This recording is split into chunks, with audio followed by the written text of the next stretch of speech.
A semi-truck hauling ammunition crashed and overturned late this morning at the east end of the Lowry Hill Tunnel in Minneapolis.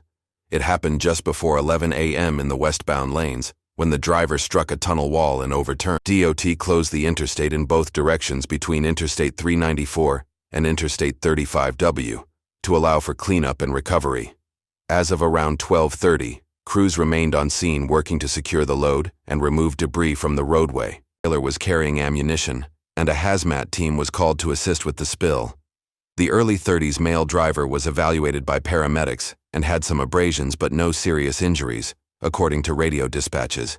He was transported to the hospital and has not yet been identified.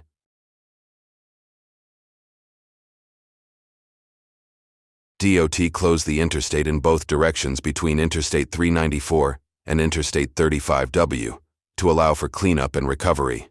As of around 12:30, crews remained on scene working to secure the load and remove debris from the roadway.